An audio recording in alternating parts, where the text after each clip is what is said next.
Well, thank you, Dean, for that introduction. You know, I was listening to that introduction, and I still can't believe that's me. Because not that long ago, I was sitting where you're sitting. I was excited, but I was scared to death.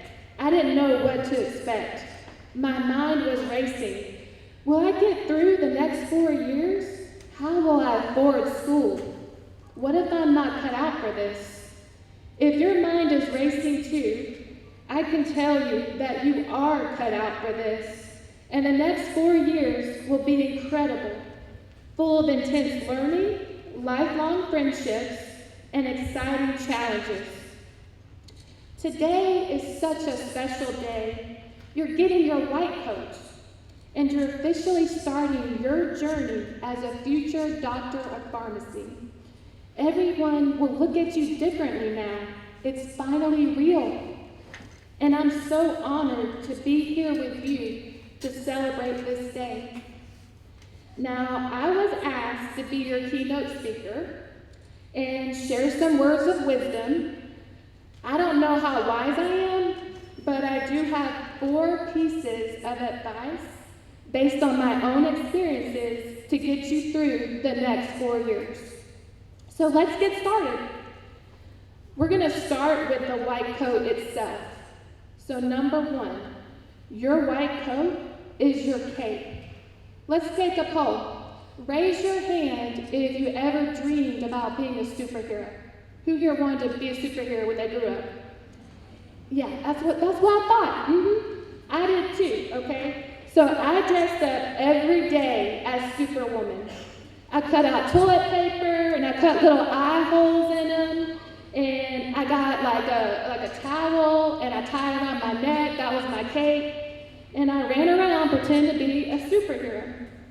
I just wanted to save people, and that need to save people, well, it stuck with me and it helped me pursue pharmacy. And I bet that's one reason you're here today. You want to help people too. So you're about to get your official cape today. It's the white coat. And though it may feel strange wearing it at first, maybe a little big on you, you'll grow into it. And every year, it'll feel more comfortable to you. And every year, there'll be more coffee and ink pen stains, and literally your blood and your sweat and your tears. I can tell you that because that's what happened to me. All absorbed by the white coat. And the white coat may look a little less white, but it'll never stop being your superhero cape. It symbolizes your commitment to pharmacy, and most importantly, to your patients. You are a hero to your patients. Whether it's drawing up a vaccine to prevent illness, or calculating a dose of life-saving medication, you are their hero. Don't take that white coat for granted. Wear it with pride. That little kid who dressed up as Batman, I know we have some Batmen out there, and Wonder Woman, I already see some Wonder Women out there. They'd be proud of you. Every time you put on that white coat, starting today, is an opportunity to renew your commitment to bettering the lives of others, including your own. I love being a pharmacist. Don't get me wrong, okay? There are some rough days in there sometimes, but I never have a day where I feel like I didn't help somebody. And every day I put on that white coat, I feel like a hero. And it's such an honor to do what we do. And that's what you're signing up for, okay? So don't forget that. Number 2, we're halfway there, almost. Hang on. Number 2, stop comparing yourself to others. I know we all do it. I didn't think I was good enough. I always compared myself to others in pharmacy school. The person next to me would get an A on a cardio test. They'd barely study. I would manage to pull a B out. And I would stay up all night. I would resent them for their A. How can they be so much better than me? It became a competition. Because of that, I missed out on friendships and I really wasted energy on things that didn't matter. Not being the best felt like the end of the world. It's not. You don't have to be the best at everything. I eventually learned how to stop comparing myself to the next guy, and I was able to use all that energy to push myself, to learn new things and take on new roles, to be better for my patients. This helped me make the most out of the time I had left at Mercer. But I really regret not realizing this sooner. So please realize that your best is good enough. Stop comparing yourself to others. Be happy for people. I'm happy for that guy who got an A on the cardio test now. Be happy for him, even if they score higher than you. Celebrate others' successes, and most importantly, celebrate who you are and why you are here. Get involved, become a member of a club, run for office, join that fraternity. Just don't drink too much. Pharmacy school is hard, okay? It is hard. Mercer's hard. Number 3. We're at 3. Ask for help when you need it. I'll never forget this. 37. I made a 37 on a pharmaceutics test, y'all. I was having problems studying, but I didn't want anyone to know it. I was too prideful. I was also devastated. I felt like my life was over. How was I going to tell my mama I got kicked out of pharmacy school?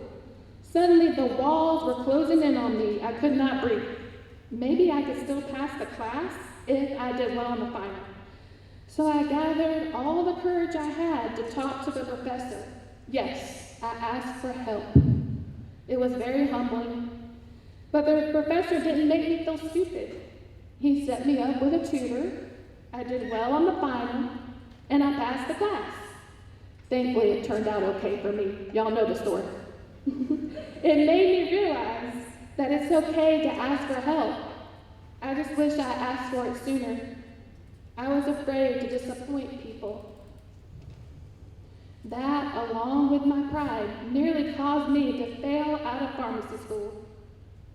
So please, don't be afraid to ask for help when you need it. The professors, the fellow students, they want you to succeed. And don't forget to pay it forward. Help somebody else when they need it too. All right, it's number 4. If you're not awake, wake up. Number 4, remember the fish. I'll explain. There's a pond near the hospital that I work at. I like to walk there sometimes, and I noticed that it's full of all these very large fish. But the pond is not connected to any other bodies of water. No one put the fish there either. So how did the fish get there? This really bothered me.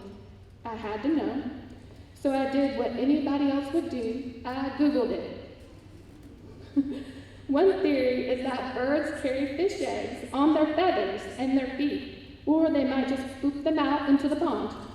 The point is, the fish didn't get to the pond on their own, just like you didn't get to this point on your own. No, you aren't fish poop. That's not what I'm saying. But somebody has helped you get here. Your family may have sacrificed time and money getting you to grad school and getting you here. Your college professors devoted their lives to teaching you to get you to this point. And your friends have celebrated and supported you. Make sure that you stay grateful for these people who have sacrificed for you and mentored you. I know that I would not be here without my family and mentors, and actually 3 of my mentors, which is all 3 of them behind me, they're here with us now. So just remember those fish in the pond and stay grateful to the birds. So to summarize, here are the 4 things I want you to remember during the next 4 years and beyond. Number 1, your white coat is your cape. Number 2, stop comparing yourself to other people. Number 3, ask for help when you need it. And number 4, remember the fish. That's it. You've chosen an incredible field. This is just the beginning of something wonderful for all of you. And I want to say thank you for just letting me be here right now. Go save some lives, okay?